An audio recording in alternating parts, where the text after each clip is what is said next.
Hello.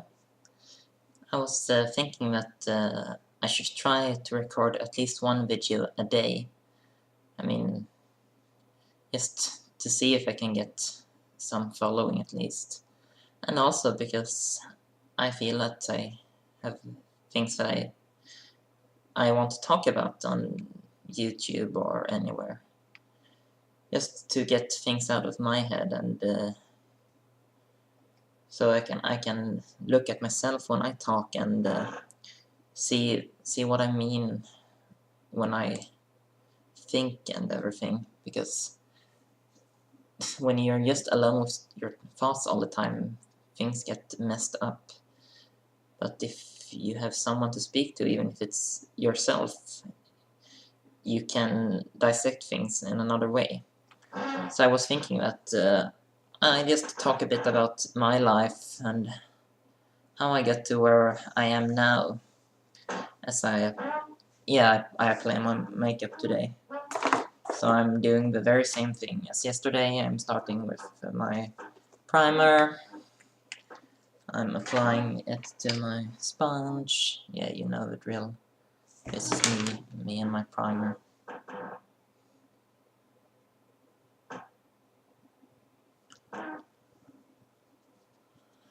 So I was born in Pewop, in just about 10 kilometers outside of Helsingborg, and I was raised in the town of Pewop for the first 4 years, and after that my parents had two more children, my two younger brothers, Jesper and Marcus, and after that we moved out to Frillestad, which is like a suburb to Pewop, which itself is a suburb, so it's a suburb to a suburb. But anyway, I lived there on a farm, and yeah, I really enjoyed living out in the countryside. We had lots of animals. We had horses, we had chickens, dogs, we had ducks, we had the goats, we had a pig, and all sorts of farm animals that you have. And yeah, things were great back then. I mean, my family has always been dysfunctional. My parents, at least my mother, she abused alcohol almost all her life, and my parents would drink quite a lot of alcohol some nights and get violent with each other, scream at each other. Police was there a few times, so, and this continued throughout my entire childhood up until I was 14, 15. And yeah, social workers were involved, but nothing was really done to help us, that I know of at least. And yeah, I started school in Pewop. All my friends were girls, except for one boy who also was named Jimmy. And yeah, I've always been more drawn to female crowds, and back then we would play and fantasize and such. I thought the boys were too violent.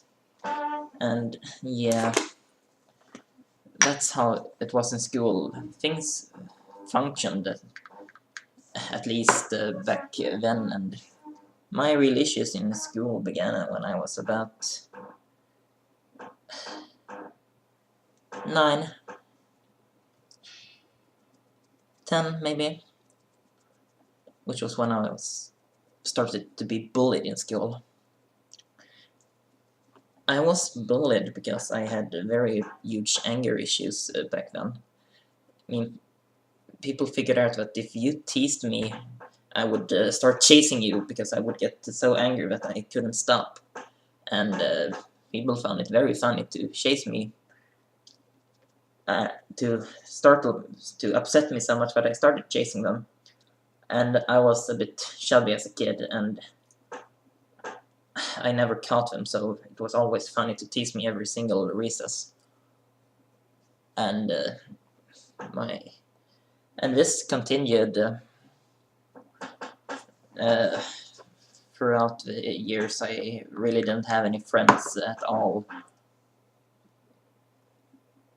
from age 9 to and the rest of elementary school. The school put in extra resources for me, such as a guardian who was with me every recess to make sure that I didn't attack any students that bullied me, and to make sure that no students did bully me. And it worked somewhat, but I got a reputation of being a stupid, CP child. And yeah, I've always been great in school. I've always been at the top of my grades. But people didn't care about that, because they only cared that I had issues. I had social issues. I was diagnosed with Asperger's when I was 11, and this only provided more fodder for the bullies and other children to tease me. And things escalated to a degree that I was put in a special needs class in the final 3 years of elementary school. And yeah, of course I was bullied there as well, and I started puberty when I was about 12, and I hated it from the very get-go. I hated becoming more and more masculine, and I developed anorexia nervosa as a result, and my anorexia continued until I was about 15.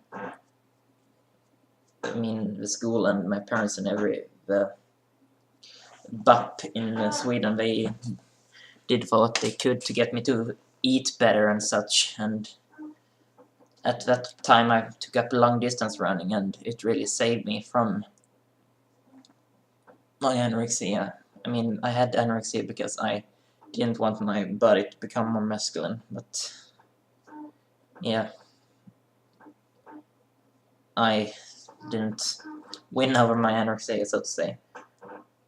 I became more masculine, and no one really thought that this was even an issue, despite me talking about it when I met the social workers that tried to help me. So yeah, that was how I grew up as a boy, despite not wanting to be a boy. I realized that I didn't want to be, that I didn't feel male when I was about 12, 13. But I never talked to my parents about it, because my dad has this really backwards view on things, and oh, men should be men, and, you know. And I really couldn't he really didn't understand me at all, so I just kept quiet about it. And at the same time I got very good at long distance running, and my issues with my gender identity and such were put on hold for a few years. And the bullying got more intense in the final years of elementary school. I mean, hormones were raging in both me and other boys, and yeah. So I was in a few fights. I never was the first one to deliver the punch, but I sure got a lot of punches back. I have scarring on my scalp from being hit and punched by boys. Someone smashed up a table tennis racket in my head that left a lot of scars behind my ear. And yeah, and that is something that I have to live with, scars everywhere. Unfortunately, hair can't cover that. Hair shall never cover this. Yeah, and the school really didn't do anything about it. They just, yeah, boys will be boys and all that shit. So, yeah, when I finally finished elementary school, I started studying at the high school in Helsingborg, Sweden. And things felt better there. I had more friends. Not friends, really. I have never really had many friends, or a friend at all, since I was a child. But I got along with people. I could focus more on my studies, and I focused on my running a lot. I got very good at it, and I started winning races, district championships, and such for youth, young adults, and I qualified for the Swedish championships on the 5 and 10K kilometers. And I really made progress in my running career. And high school really flew by in a jiffy. I mean, things worked very well for me. Of course, I had some issues with me questioning the teachers and getting into fights like that, but nothing else really. And yeah, I'm sorry that I really don't know, because I'm just doing this offhand. But anyway, yeah, high school was a blast, really, for me. I made friends, and things worked out very well. In school, at least, but things never worked out at home. We had issues, me and my dad, we fought, me and my mom, we fought. Me and my siblings, we fought.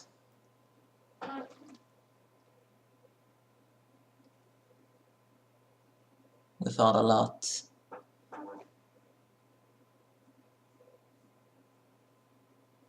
But, I mean, my mom and I, we are very alike in very many aspects.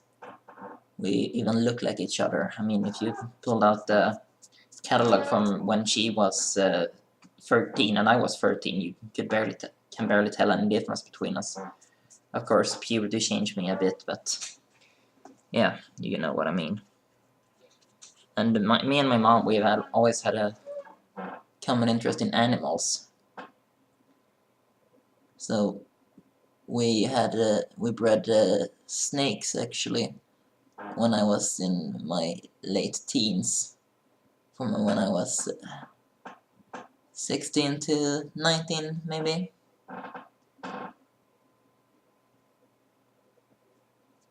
The snakes weren't poisonous, they were a king's python, Python regius. The snake is about a meter long and weighs 2 to 3 kilograms.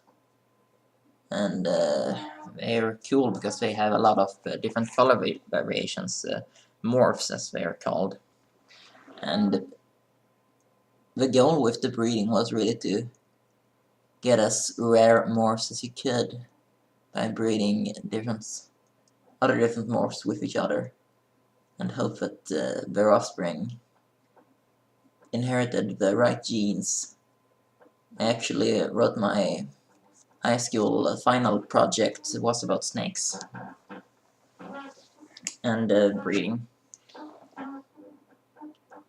them, and I got an A. Of course, I got an A in almost every single subject.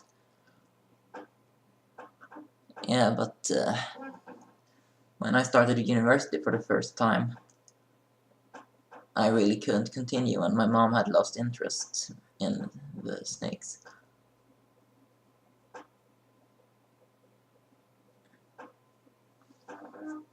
So we sold the snakes eventually. But we had a lot of dogs as well.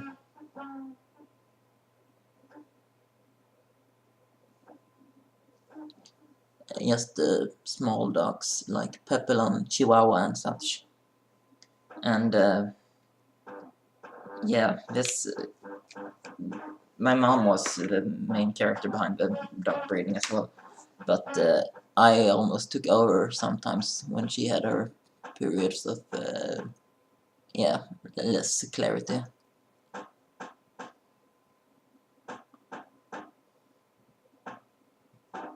And we didn't have just have a few dogs. We had like almost 30 dogs at the most, including puppies. Then, but we had 30 dogs living in our home. It was crazy. My dog Kia was born when I was 18, so that's no. I was 17 when she was born. Yeah. But yeah, she was born. We had her, both her mom and dad, so I have had Kia since the day she was born. And yeah, I've always loved animals of all kinds.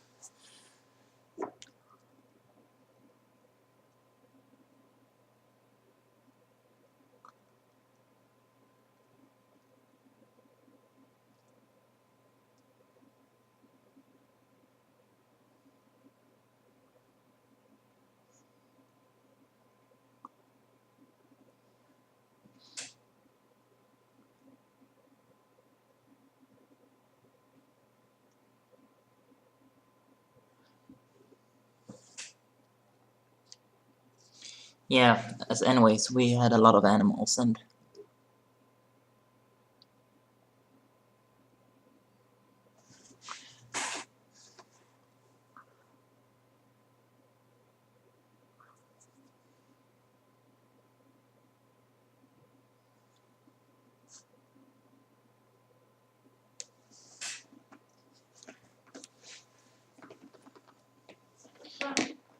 we had a lot of animals, and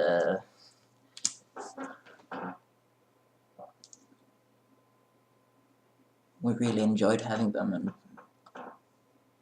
my parents made money off of it, you know, by selling all the puppies we got.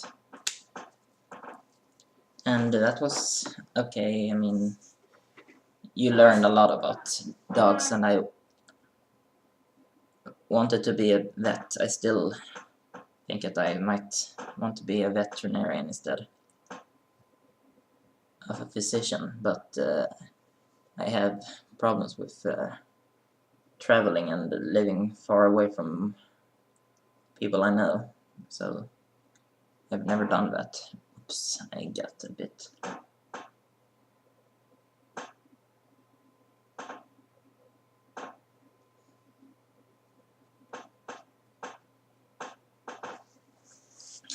Yeah. So anyway, I'm sorry that I'm just stuttering here. It's I'm botching my makeup today.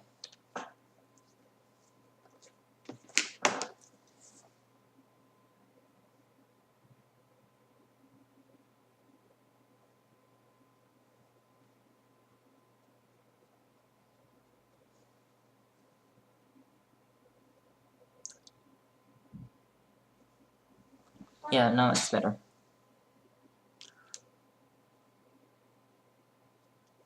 Yeah, great.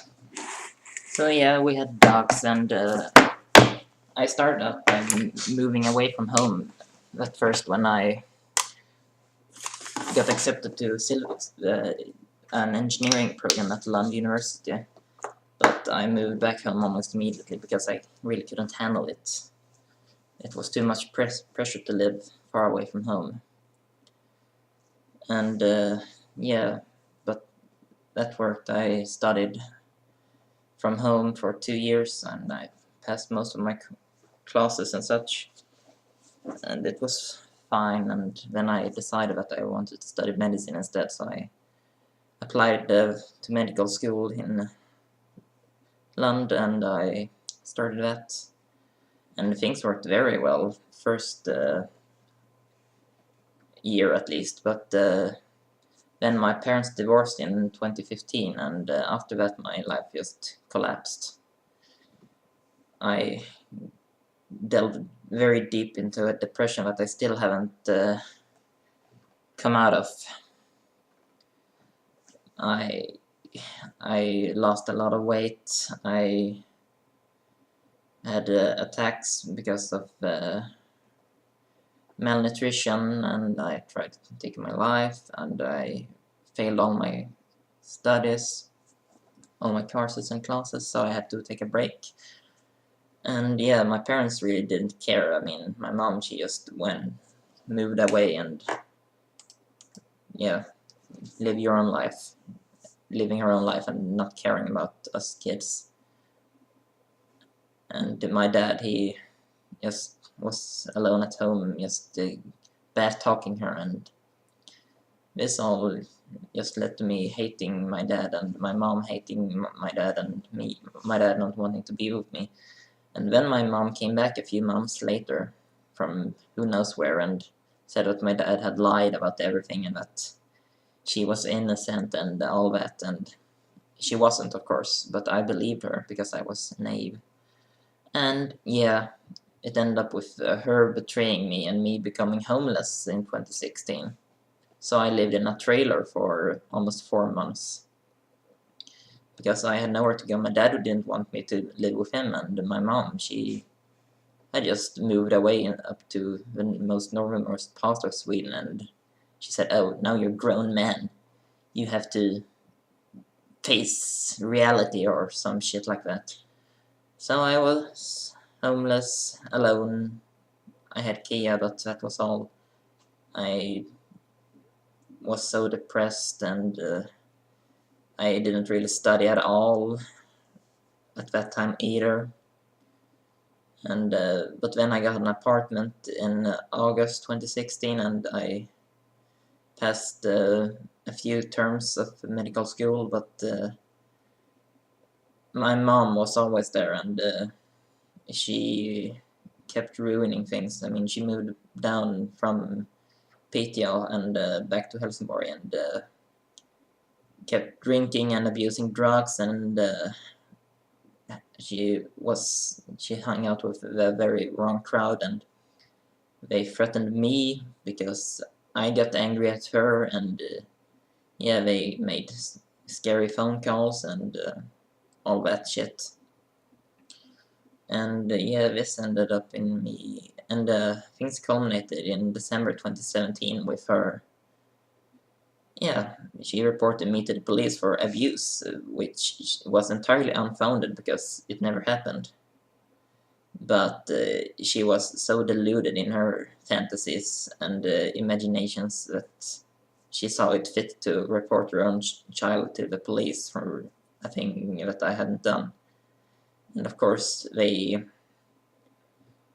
didn't take this seriously, but I took it very severely, and I was so depressed over that I couldn't continue school. So I tried killing myself twice in January 2018, and I just hated everything. And so this past year, I've just drifted along in life. I haven't been able to do anything really.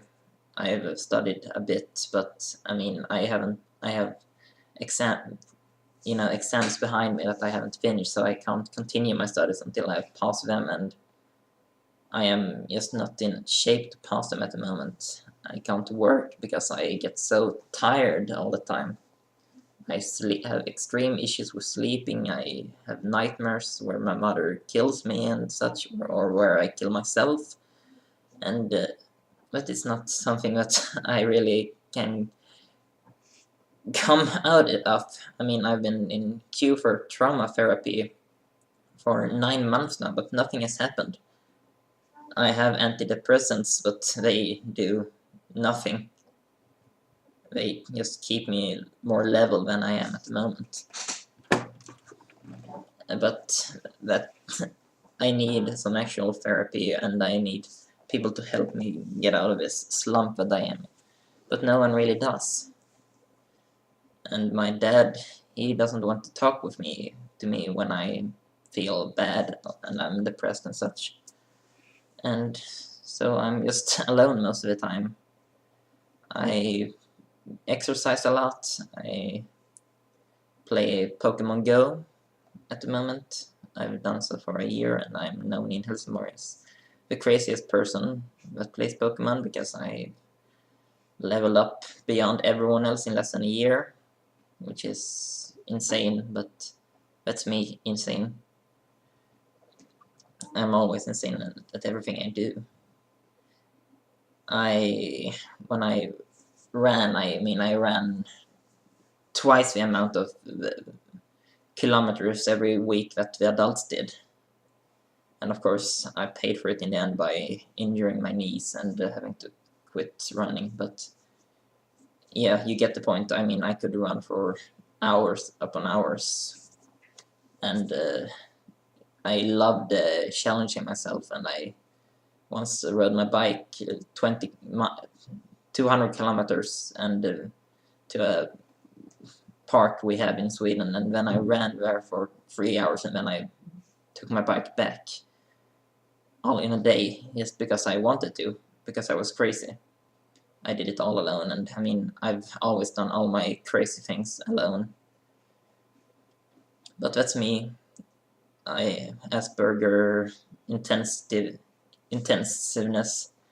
I mean, I get really good at the thing that I am very interested in. I mean, I've had a few special interests.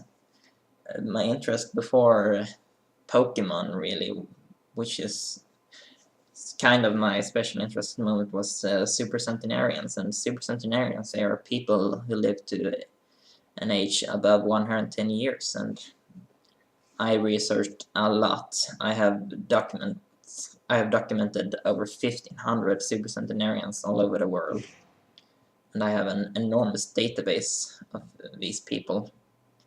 But I got into a conflict with one of the guys who's an admin at the forums, and he kicked me out for a year, and I was let back in a few days ago, and I've made some posts, but I mean, it's not the same intensiveness now, of course, because I'm not that into it as I was when I was really into it a few years ago.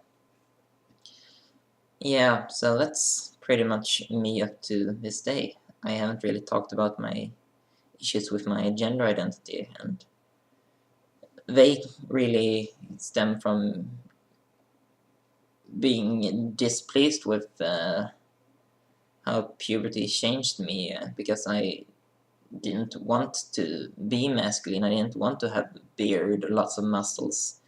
I wanted to remain, feminine and such. And I wanted a smooth cheek and chin, and be able to be myself. But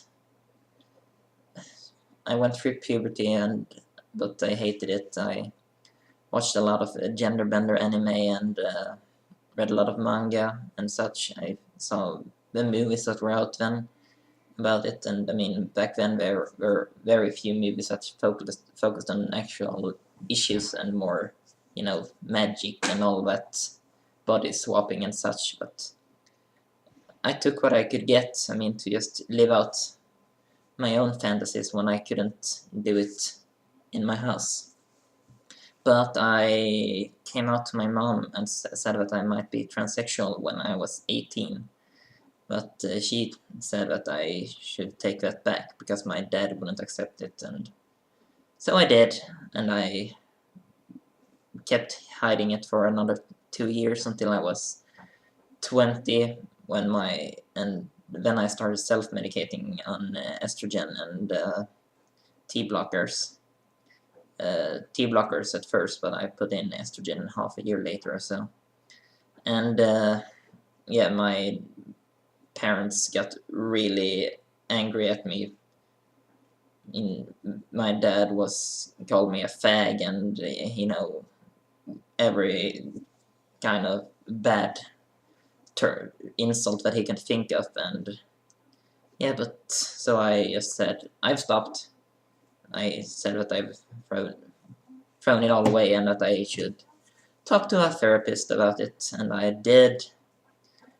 And I got a referral to the gender identity clinic in Lund, Sweden, and I started a process there to get a diagnosis. But then my parents divorced, and I got so depressed that I had to put it up, and I didn't finish the initial evaluation until this year, actually. where I got my diagnosis of gender dysphoria without further specification. I mean, it essentially means that I don't feel the need to live as a female at the moment back then at least, and that I could still get hormones and such, but I was so scared because at the time I was so dependent on my father, because the apartment I rent from him. And yeah, that's my journey. I mean, I've never dressed up as a woman really, because I am very indifferent to clothing. I almost always just go in a t-shirt and some baggy pants, because I always on the run really when I'm out. I lead a very active lifestyle. But now, these last few months, I've started thinking more about and wanting to change more. I mean, that's why I've started this. Yeah, you know, I've had this channel for 12 years, but it's been dormant for I don't know how many. So I've just started vlogging here, and to hopefully be brave and courageous enough to be myself.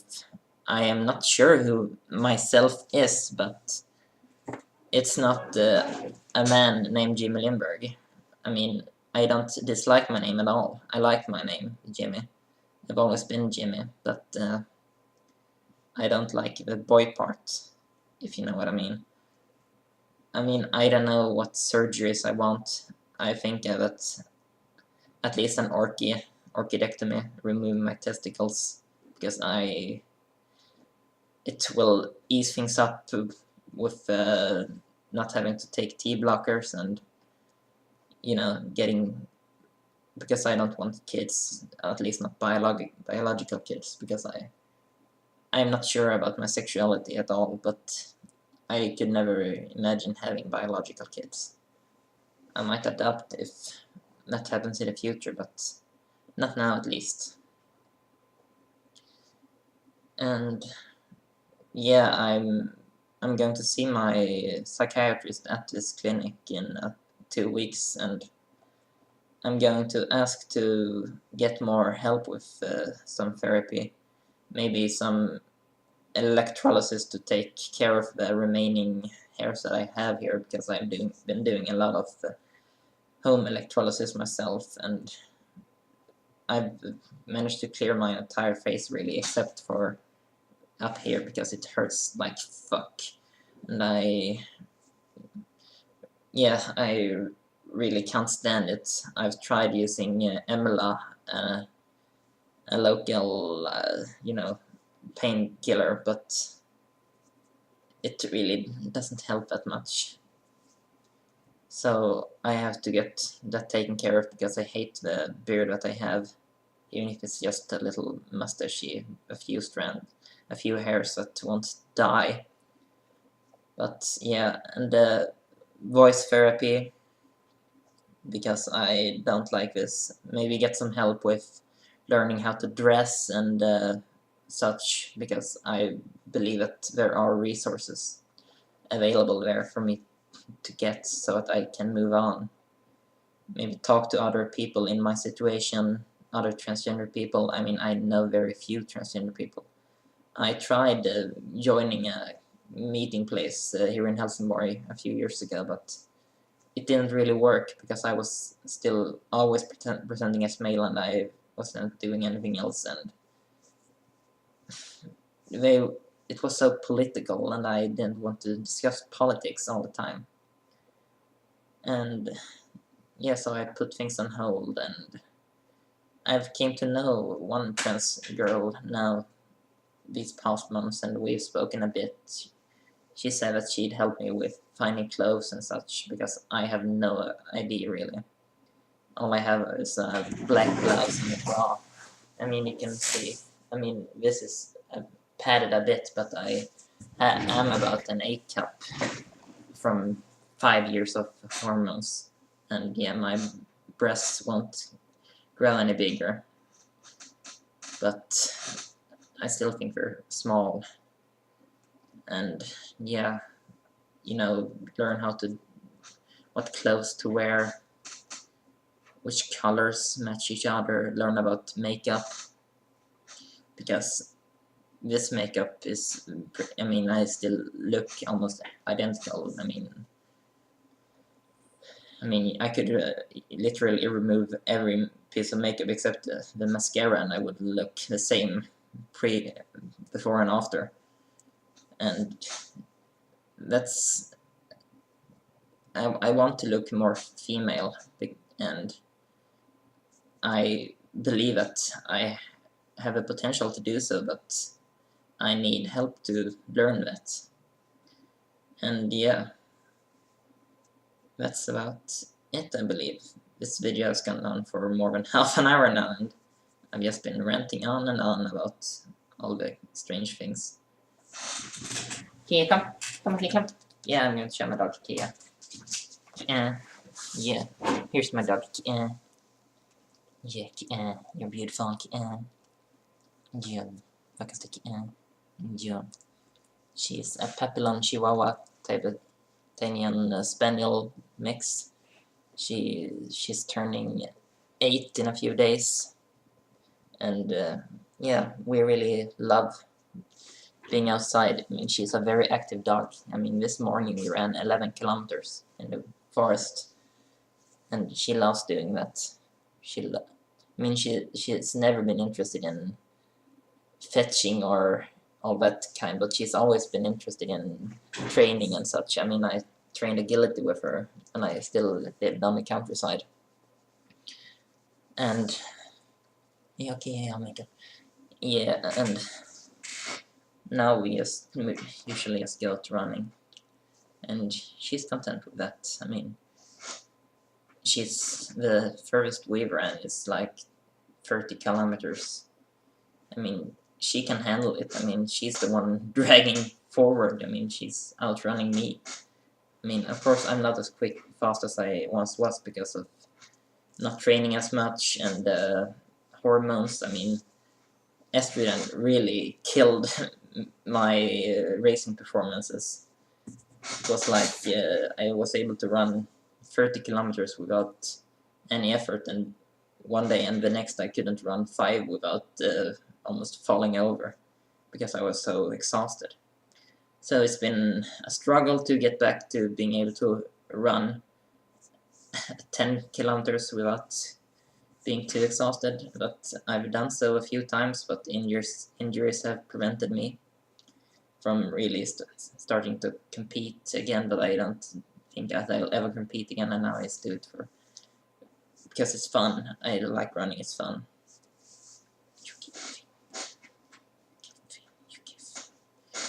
Yeah, I mean, I run every 2 days, and I use my spinning bike the other days. I mean, I train daily, and for a few hours. I really like endurance training, but I'm not muscular. I mean, I really don't have any biceps at all, and I've never been able to build muscle in my arms or my abdominal area, but I have very easy to build leg muscles. I was called frog leg because of my enormous thighs in high school because of my running. And yeah, I don't really know what else to talk about at the moment. I've talked most about my entire life story. I mean, of course, a very condensed version, but still, this is me up to now. So yeah, I think that I'll end here and say goodbye for now. Bye!